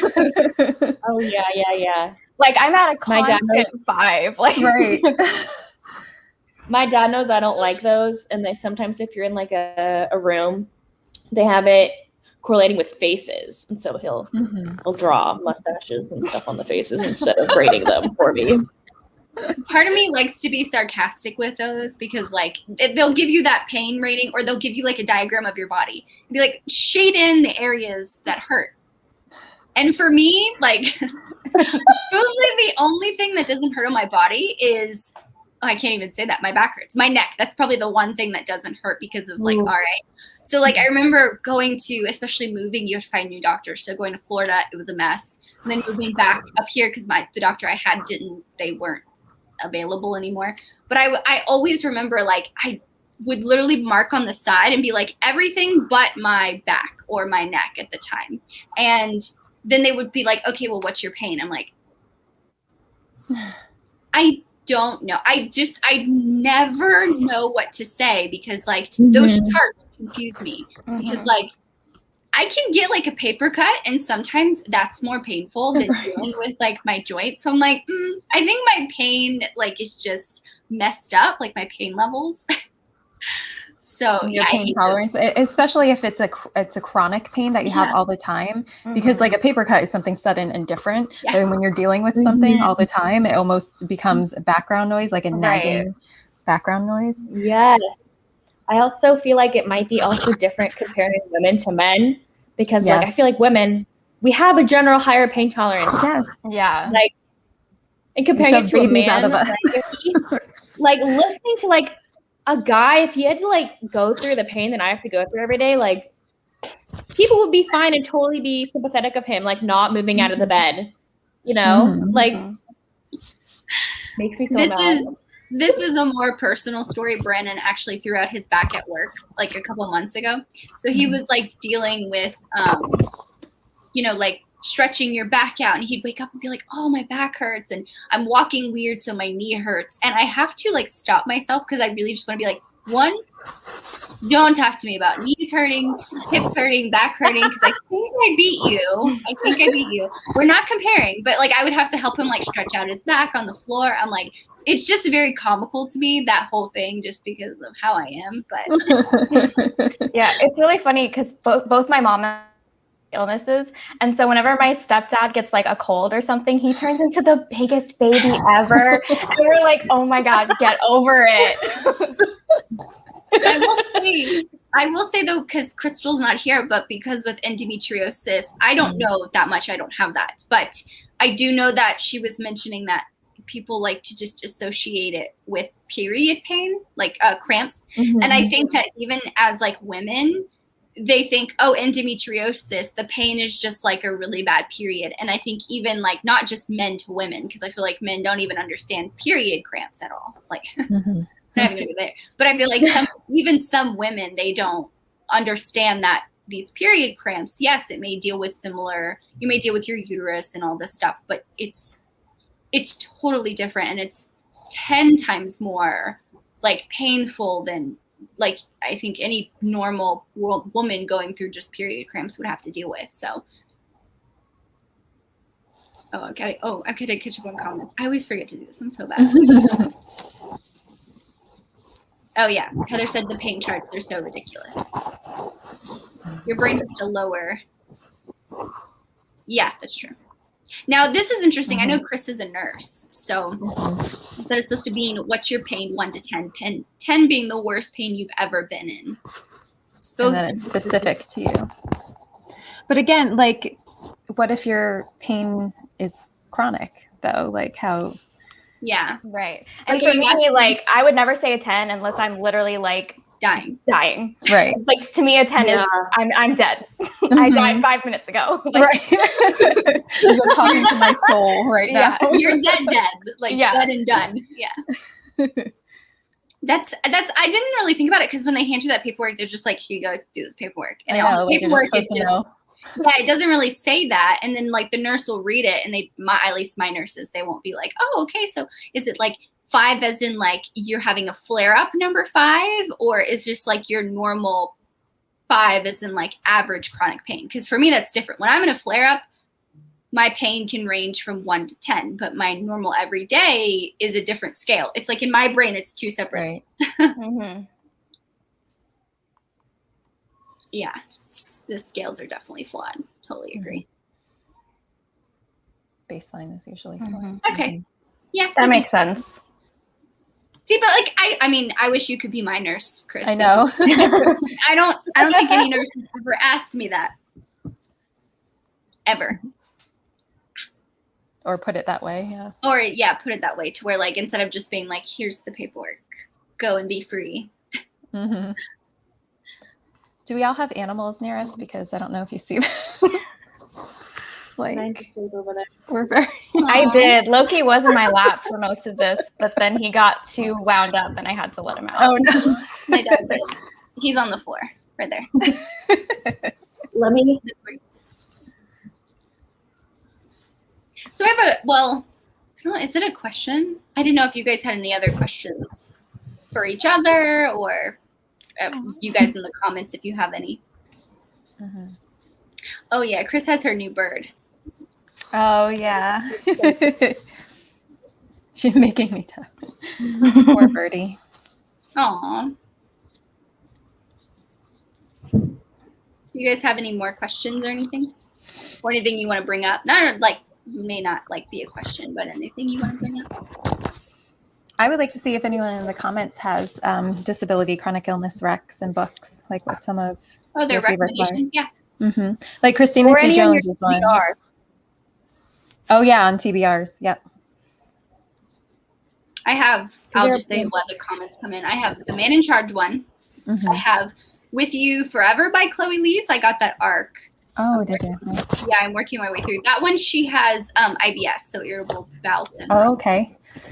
My best friend has that, and oh my gosh, sorry, this is a side thing, but like there are so many TikToks that pop up on my For You page about like people going through irritable bowel syndrome, and they're like hilarious memes, and like she laughs at them, and I'm just like, oof, girl. That's like how I feel whenever I eat gluten, is how she feels for literally like any little thing that pops up that she might eat. And so like I send them her way. Like the memes for irritable bowel syndrome are honestly hilarious, but yeah. That's another one that's so hard to diagnose because there's no specific test you can do. Yeah. Yeah. So Chris do you have any group specific to your diagnosis that you found with good advice in or met other people? No. Yeah, I mean, I was in. Yeah, I know we have a group chat where we talk. Yeah. It's been my go-to, honestly. Same. But like I said earlier, like I was in a couple of support groups and it wasn't a very fun place to be, so I left. And also, I feel like I get imposter syndrome for everything, and apparently also like sometimes I don't feel like I'm sick enough, like to fit in with a lot of the other people, and I don't look sick, and especially if I'm wearing makeup and if I have the energy to do my hair and makeup and stuff like that, I often have that, like I almost feel like I don't have the authority to talk about it. And I think that's what, I talk about it sometimes on my channel and Instagram and stuff, but I'm always so hesitant to talk about it because I don't want to be like the voice of MS because my situation's so very different. I don't want to be preachy because I am dealing with it in such a different way than most people are. But yeah, groups are hard to find. I'm glad I found you guys. I know that chat we have, I love. I know, me too. I wouldn't say like, I feel like I don't know if this is like weird to say, but I've never felt like I fit into a group because, and the only reason why I say that is because like rheumatoid arthritis is something that women get in their 50s, 60s, or 70s. Mm-hmm. So any group that would be out there, it's so different because they're like, oh, like I'm sitting here knitting. I can't do it because my wrists hurt. It's like, I don't really, I mean, I have trouble holding a book sometimes because of my wrist and my elbows, but I feel like that'd be weird to say is like, so like my whole life, I've never met anyone with my chronic illness in real life until I started chatting with you guys and being more open about it. And people have reached out to me like specifically on Instagram and was like, yeah, I do have this. And I'm like, what? Wait, there's people out there like me. Like even the doctor I went to in the city of Atlanta, they had like 2 patients like me, like that were children that had that. So it was never like, I never felt like I had the community, but I also, maybe it's because I didn't have it that I don't feel like I need it now. Like RA specific people, only because even with RA, it's like your RA, your RA is totally different than my RA. So it's like, how can we compare other than like just complaining about like going through. Here's whoever Loki's barking. He thinks like the house is under attack right now. Okay. Yeah, we're good. It's so funny you guys can hear him because he's like in the other room. He popped if I up didn't so have quickly. headphones in, Ronan would be going crazy right now. It's okay. I will say I had no idea that there were so many people like us in the book community itself until I made my like chronic illness journey story. Like I had no idea. I got so many comments on that video that I love. I love that video specifically because of how many people are like chatting about this. And I also feel like we probably don't know a bunch of people if they have a chronic illness or not, because it's kind of like a taboo subject to some people, or like they don't feel comfortable enough because it's not really something a lot of people freely talk about. So I was shocked of how many people responded to that. I was like, I had no idea, Well, in romance booktube specifically too, like that's even smaller of a group. I know, it's crazy. Mm-hmm. Oh, did you see Stephanie's comment? Yeah, I always forget about. Not that I forget about the comments. I just get so caught up that I know, me sometimes too. lag behind. Yeah, no, it is. It's just like I don't know what to do, especially like going to Disney. We were talking about that, like getting in a wheelchair. I was so against that. Like the first time I went to Disney, I pushed myself. I was like, I am not getting in a wheelchair. That's not going to happen to me. Like I'm not going to let it happen. I was so against anything that had to do with my chronic illness for such a long time. It was like when I was 16, 17, 18. And then after that, it was like this natural thing where I was like, okay, well, I can either keep pushing myself and hurting myself more, or like trying to understand what I'm going through, what I'm doing, understanding that sometimes I need those breaks. So it's been like a definite, like different type of journey, but having someone like you guys just message whenever, like, I'm having a pity party today. Like, that's just, it's comforting. It's comforting in itself to just know that you can vent to someone and they're not going to give you advice. They're not going to tell you this. They're going to tell you, hey, I get it. Even though your flare up or your bad day or your pity party is very different than mine, I get it, but I can be there for you and I can send you good vibes and we're all good. And that's really like all I would ever want if in real life friends or friends in online, like you guys, is just that like neutral understanding that, yeah, we have totally different chronic illnesses, but I understand to some degree and I'm here for you. You know what I mean? Mm-hmm. Yes. And just be like, yeah, that sucks. That. Yeah. Because a lot of my family, they're fixers. They like to fix, you know, they need to fix. And so like, I'm always going to be like, I'll have a bad day and I'll be like, I don't feel good. I want to lay in bed today. And they're like, well, what did you eat last night? What did you eat? You need to not eat that today. You know, I'm like, that doesn't matter. It's not going to help me now. Right. Exactly. What's done is done at this point. I have that same problem with my family. Yes. Yeah.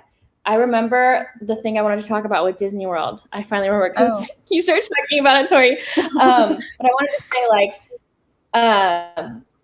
I feel like I needed to be more prepared afterward. Like I needed more preparation for what Disney entailed because I had no idea that. Well, like, okay, so we went to Florida. So in January, the year before that, like right when COVID hit, like right when everything's getting shut down, was when my friends and we took like a beach trip to Florida. Like we all drove to Florida together in the same car. It was really fun. We just hung out at the beach at my best friend's classmates' beach house, whatever. It was chill, awesome. Had an amazing time. One of the best trips ever. And then I thought that like the same thing was going to happen when I went to Disney. Like, oh my gosh, we're going to Florida again. It's going to be so much fun.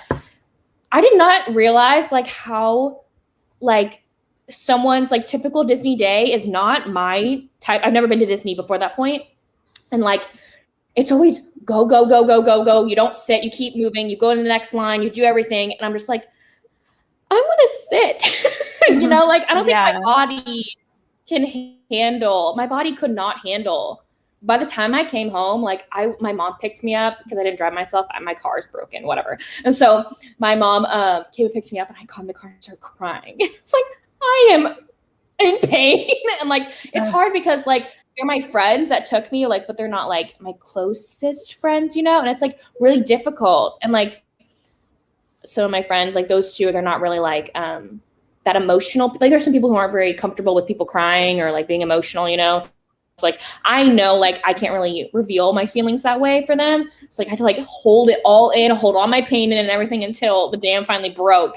So it's like, I feel like people need to kind of like, I guess, be more prepared, I guess, whenever they go to amusement park like that, because I was not prepared at all for how rigorous you have to move. Like, no idea at all. I think the weather too. It's 8,000 degrees and humid here too. Florida weather is totally different. I think, Avery, I messaged you right after that trip where I was like, next time you go, I will go with you because I am the Disney chronic illness like expert. I know Disney is a go, go, go thing. Like knowing that is one thing, right?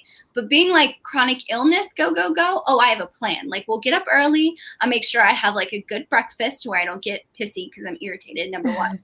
We all bring water bottles. Yes. We're all good. We go and do one park in the morning. We go back to I lived close enough so I could go back to our apartment. But we would go back to our apartment. I would take a nap for 2 hours. Then I would go get it back up. Then we would go back to the park, go in, because your parking pass lasts for that day. And then you can go and do either another park or the same park. And then you can actually get the night show.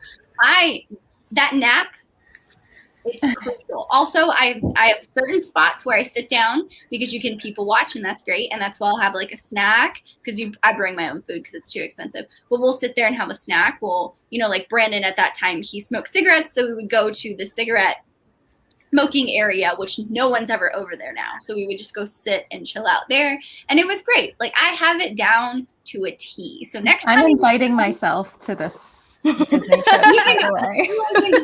We'll go stay with Bree and then we'll go. It's different. It's a lot of things that people don't realize. Going on any trip sometimes, like I have to fly in 2 weeks. 2 weeks I'm going to New York City, and I've never been to New York City, but I'm taking that as in very similar to going to Disney, where it's a go, go, go city. I'm going with Brandon, my fiance, and our friend, and he's really chill about it too. Like my support system that I have, any trip that I would go on, my parents, Brandon's parents, any of his family, they all know me. So they know when I say I need a break, they don't ask why. They don't ask like, oh, no, you can keep going. You'll be fine. Drink some water. So I'm lucky that I do have that support system, emotional, and that, understanding to where it's not like, hey, why are you doing that? Oh, yeah. I got it. Oh, I'm a Disney expert, y'all. Expert. Shameless Book Con. The next or the one after that, the Shameless Book Con, that's in Orlando. It's usually around Disney. We're getting an Airbnb and we're all staying in the same house. We're all going to hang out and go to Shameless Book Con and go to the theme parks. I've decided. I would be so for that. I think there's one in DC next year. I don't know. Polycon? A Polycon, yeah. Yeah. That's a good one. Yeah. That's the romance one, right? Mm-hmm. Yeah. So Shameless is a romance one too. Oh, really? Okay. Mm-hmm. I think a Polycon, it's led by JLA, Jennifer L. Aniston. Yeah. Yeah. Yeah. I'm so ready to go. Like they have. Go ahead, Avery. Sorry. No, I was just saying I have to start saving up my money now for it, Like Texas is far away from both of those places, and I don't want to drive. Yeah, I don't drive anywhere. One, because I get too tired driving. My leg gets too tired. So like shifting back and forth, even if you have cruise control, my arms get tired from holding. It's just bad. I don't do it. So Brandon drives everywhere. And if Brandon's not there to drive, I fly, because that's the easiest I can do for myself. But that's my plan, is I'm going to fly if someone can't drive me. I think Serafina, I don't know why I said that. She said, my illness feels like an invisible illness, so it doesn't ever count for people. Yeah. I think all of us have, all of our illnesses all of us on here anyway, are invisible. Yeah. You wouldn't know. Well, it's honestly different. And that's why, not that I feel like different from you guys, but a lot of people with RA, their chronic illness isn't physical. Like they may have trouble opening up like a jar, or sometimes getting out of bed, but they don't have like the severe physical disability. And I know you guys haven't seen me obviously in real life, or like from like here down. But when I walk, it is very noticeable, and I get looks all the time. And it used to bother me all the time. I'm like, why are you looking? Stop looking at me. Like there's something wrong with me. But like it's different because I've learned to joke about it. So my limp, Brandon sometimes calls it like my pimp limp, because it's only one leg. We joke about it. Now, do I encourage everyone to joke about their chronic illness? No. Like sometimes, no. But that's how I kind of like cope with it. I joke about it. Only I do. If I make that joke, you can make that joke again. But like if I don't know you, don't make a joke like that. Don't look at me. Yeah. None of your business. That's kind of how I see it. So I mean, I have jokes, or like my elbows, they'll pop like randomly, and they'll be like really loud pops, and they hurt. And I used to be like, oh, I've been shot, because it's like so loud. So I think you have to like, I'm a little bit different just because mine manifests now. I used to not have any physical disability. When I was younger, it did, and then it went away, and then now it's like more like noticeable. But even like sitting down, you know what I mean? Like sitting at a desk, if I didn't walk around, if no one sees me in school or whatever, like they would think, oh, you're normal. You look normal. It's like, well, no, that's not, just because you're sick, like, that means a chronic illness. It means it could be invisible. So I do understand to some degree that.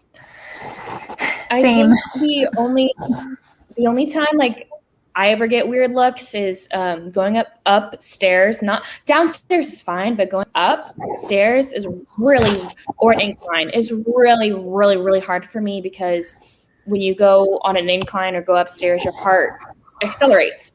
And so I have to basically, every time I go up like a flight of stairs, I have to grip the railing and basically like one by one by one by one. And if I don't do that, if I don't go slow, like my heart rate's too high when I get up. And so I'm like, I have to wait for a bunch of people to go ahead of me, to go up the stairs. I have to make sure no one's waiting behind me because I don't want to bother people. But like, also like, I get the weirdest looks. Just like, leave me alone. I'm just trying to breathe.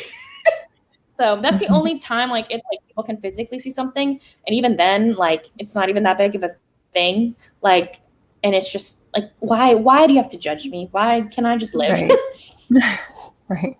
Yeah, I'm like that. I'm like that on stairs too. I take like one at a time because my knee doesn't bend. It hurts too much. Yes. I could do, but I don't want to, like, it just too much. So what I usually do is like, if I hold up the line, I'm to the point where I'm like, I don't care. The worst thing I'll tell you is that when we had like fire drills at work, I'm on the 6th floor, 5th or 6th floor. Yeah, 5th or 6th floor, depending. And so during fire drills, you know, everything shuts down. And let me tell you, I loved holding people up. I loved it. For me, it's like the greatest satisfaction. It's like, you want to do this stupid ass drill. We all know where to go. We're all adults. We're not children anymore. We do know where to go. Go get outside. You're not going to let me use the elevator.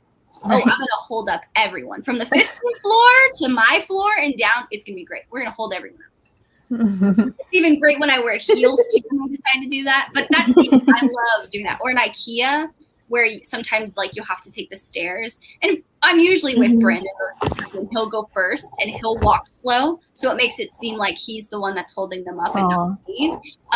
He just does that. Or he'll That's sit cute. there, That is really cute. and hold my arm for me. Like I'll hold, if there's not a rail, like if it's a bigger stairwell, he'll hold my hand or hold my arm and like walk. I used to be so self-conscious about it. And he'll be like, he'd always say like, don't worry about them. They don't matter. You just get so you're not in pain kind of a thing. But now I make it like funny just because that's how I am. Yeah. That's why I love elevators whenever I can use them. Something I do remember is like in high school, there was an elevator in high school because it's kind of like my school building was like, it's basically like a square where the center is kind of like plopped out. The center of it's kind of like a courtyard. And so each of the classrooms is kind of like surrounded by this square on the outside. It's 3 levels. And so kids are going up and down. There's 4 flights of stairs in each corner of the square. And that was basically in high school.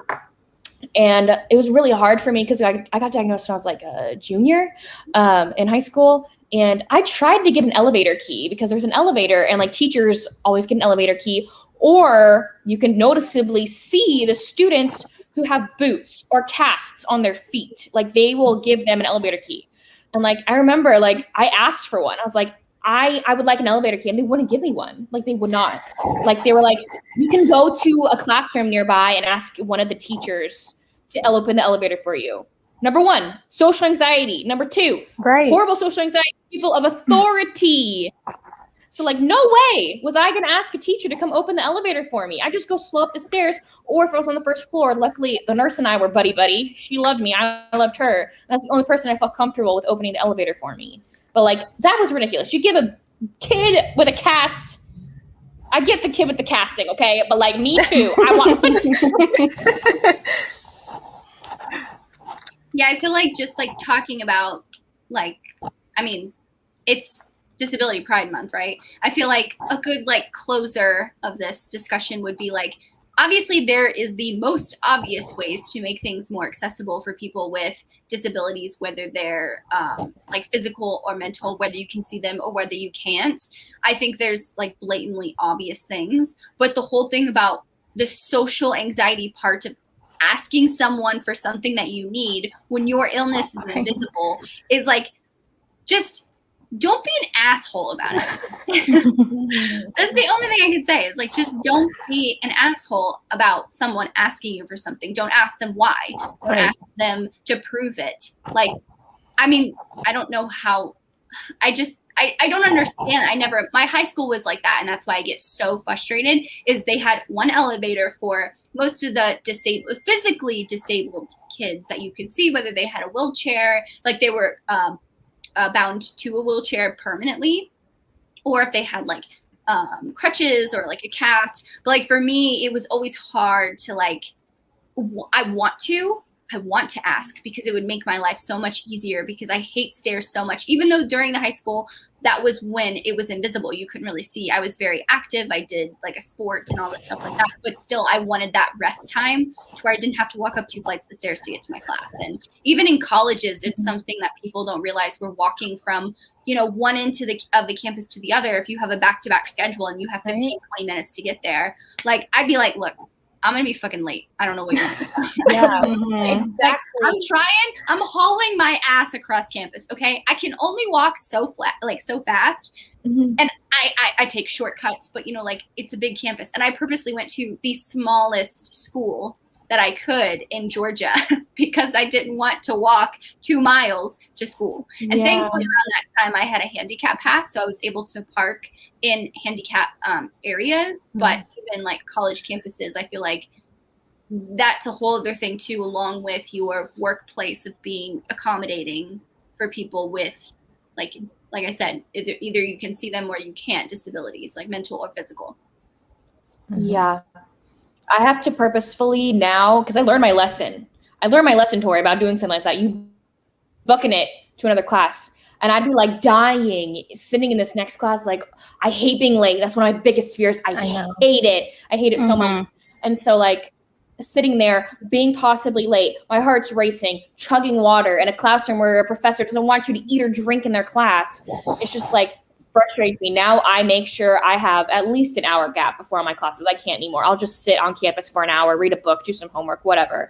But like, I learned my lesson. And like, there's also a thing, I don't know if it's on other college campuses, but there's some in some of the buildings, they have these signs on the elevators that are like, save energy, go up a flight of stairs, like save your environment or whatever. Like, don't use the elevator. And it's like, I'll wait for the elevator. And everyone will like go up the stairs and be like, what are you doing? Go up the stairs. Like, you see the sign. I'm like, I don't care about you. No. And it takes a while to get to that place mentally to not care. Yeah. I mean, I still have moments where I'm like, I can say I'm perfectly fine with it 98% of the time, but there's that 2% that it still gets me. And especially being at home, I'm so used to the last year and a half during the pandemic, I haven't really gone out. And I'm like, anytime I go anywhere now, like, I'm like, oh my God, like, are people going to remember like everything that, around my area, like disability wise, of what we've done and what we've advocated for and stuff like that? Or like, like, are they going to make it like 10 times worse? Do you know what I mean? Like now that, things go back to normal, I'm like, oh God, I don't know if I can handle it. I know.